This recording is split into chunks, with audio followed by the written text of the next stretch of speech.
माँ जानकी का प्राकट्य दिवस। जानकी नवमी। वैशाख मास के शुक्ल पक्ष की नवमी को सीता नवमी कहते हैं। धार्मिक ग्रंथों के अनुसार इस दिन माता सीता का प्राकट्य हुआ था। पौराणिक ग्रंथों के अनुसार वैशाख मास के शुक्ल पक्ष की नवमी को पुष्य नक्षत्र में जब महाराज जनक संतान प्राप्ति की कामना से यज्ञ की भूमि तैयार करने के लिए हल से भूमि जोत रहे थे, उसी समय वहां एक बालिका का प्राकट्य हुआ। जोती हुई भूमि तथा हल के नोक को भी सीता कहते हैं, इसीलिए बालिका का नाम सीता रखा गया। अतः इस पर्व को जानकी नवमी, सीता नवमी कहते हैं। जो व्यक्ति इस दिन व्रत रखता है एवं राम सीता का विधि विधान से पूजन करता है, उसे 16 महान दानों का फल, पृथ्वी दान का फल तथा समस्त तीर्थों के दर्शन का फल मिल जाता है। इस दिन माता सीता के मंगलमय नाम श्री सीताये नमः और श्री सीता रामाय नमः का उच्चारण करना लाभदायी रहता है। पौराणिक कथा के अनुसार मारवाड़ क्षेत्र में एक वेदवादी धर्म को मानने वाला ब्राह्मण निवास करता था। उसका नाम देवदत्त था। उन ब्राह्मण की बड़ी सुंदर पत्नी थी, उसका नाम शोभना था। ब्राह्मण देवता जीविका के लिए अपने गांव से किसी अन्य गांव में भिक्षा के लिए गए हुए थे। इधर ब्राह्मणी कुसंगत में फंसकर व्यभिचार में प्रवृत्त हो गई।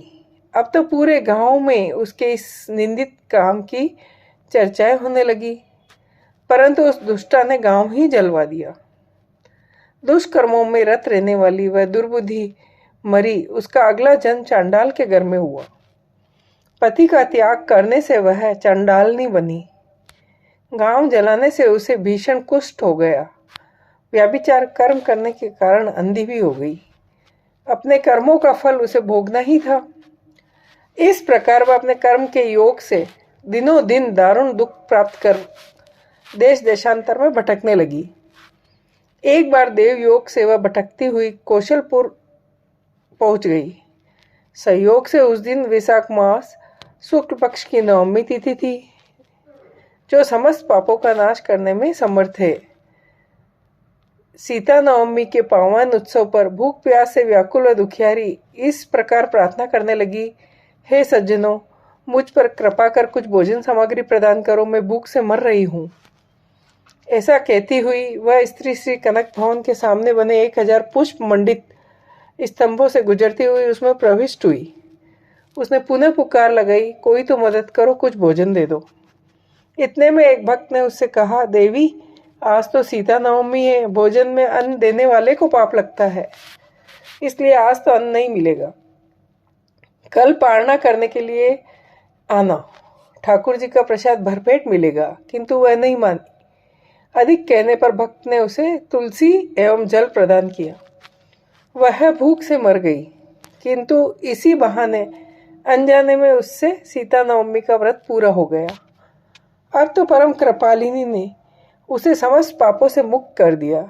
इस व्रत के प्रभाव से वह पापिनी निर्मल होकर स्वर्ग में आनंद पूर्वक अनंत वर्षों तक रही। तत्पश्चात वह कामरूप देश के महाराज जयसिंह की महारानी कामकला के नाम से विख्यात हुई।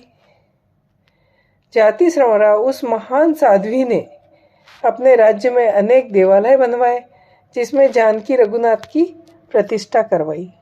अतः सीता नवमी पर जो श्रद्धालु माता जानकी का पूजन अर्चन करते हैं, उन्हें सभी प्रकार के सुख सौभाग्य प्राप्त होते हैं।